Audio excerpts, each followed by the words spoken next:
Hey y'all, hey, you clicked on this video, so I'm pretty sure you already know what we're about to make. But if you don't, we are making Korean style potato corn dogs without the hot dog. So let's just go ahead and jump straight into this video. So first, you're going to need your flour in a separate bowl. You will need 1 whole cup of flour, then 1/2 of cup of flour, and then 1/4 cup of flour.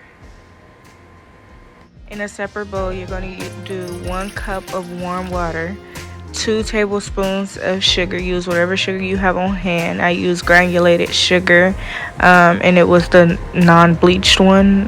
I think that's why it's brown. Mix the sugar until it's all dissolved in. Then you're going to take a packet of active dry yeast and pour that whole packet in.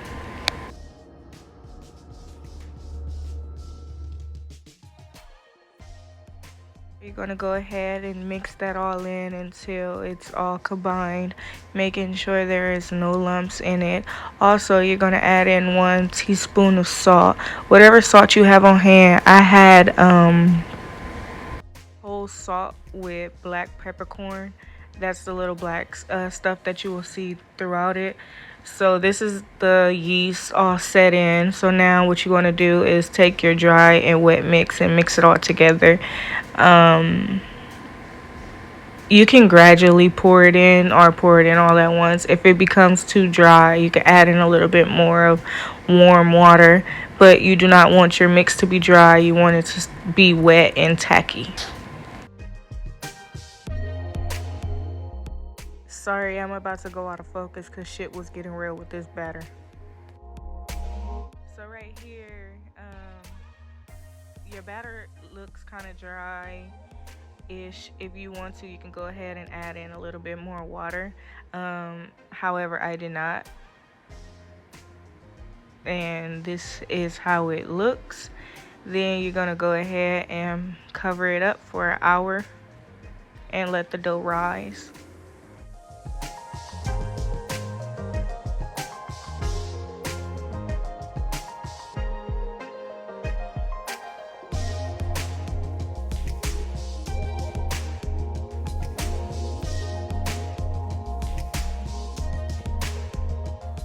So while our dough is setting, I went ahead and cut up a whole roasted potato in small to medium sized cubes.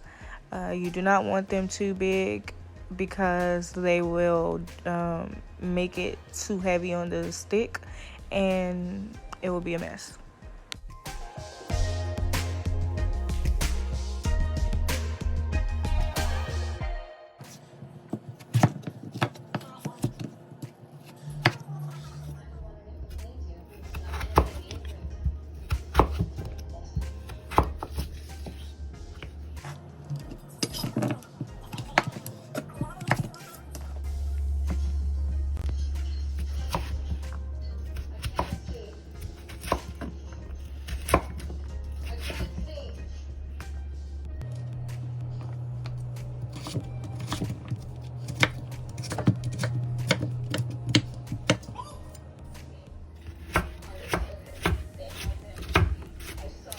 While I was cutting the potatoes, I did go ahead and boil some water so that way when you're done, your water can be boiled.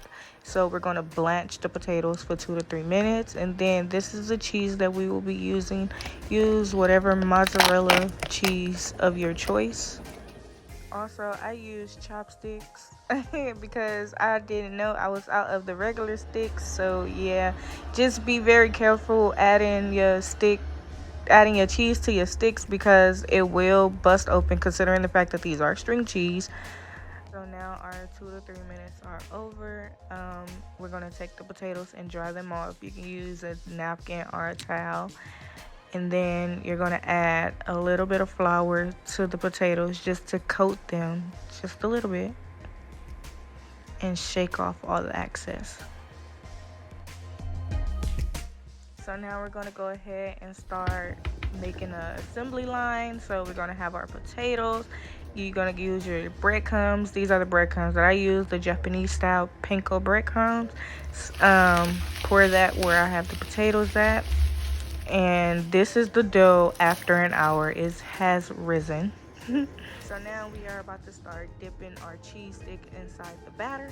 However, I did find that pouring the batter inside of a cup and then dipping it was way much easier, because as you guys can see, it wasn't giving what it was supposed to give right here.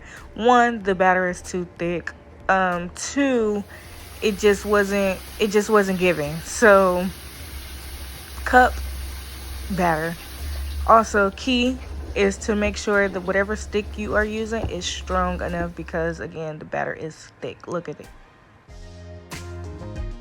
Okay, so make sure that all of the cheese is covered. Then take it and put your potatoes on it, smashing the potatoes, not too hard because it will stick regardless, but just make sure. And then pour it inside the panko. Now, when I was doing it, it was kind of falling apart. So as you can see, I was molding it. I molded both times, when I dipped it inside the potatoes and when I dipped it inside the panko. So that way, when you place it inside the fryer, it's easy, it's smooth, it's no falling apart, and yeah. So fry until golden brown. I say about 2 to 3 minutes on both sides, or however long it takes for it to turn golden brown. I had my stove at a 5, so that is medium to high. And when you're done, it should come out looking something like this. While they are still hot, go ahead and sprinkle your sugar on both sides of them.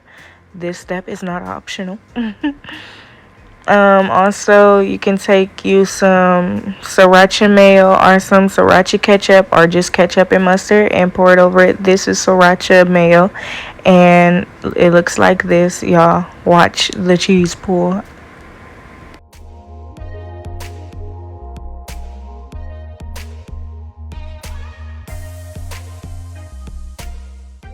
The original one that I had at Foodie Land had hot dog at the top and cheese at the bottom, and I didn't like that combination. So I just went ahead and made an all cheese one, and this is how they turned out. It was so good, y'all. Thank you for watching my video. Don't forget to like, comment, share, and subscribe. Also, press that post notification button at the top, so that way you can be notified every time a new video is dropped. All right, bye.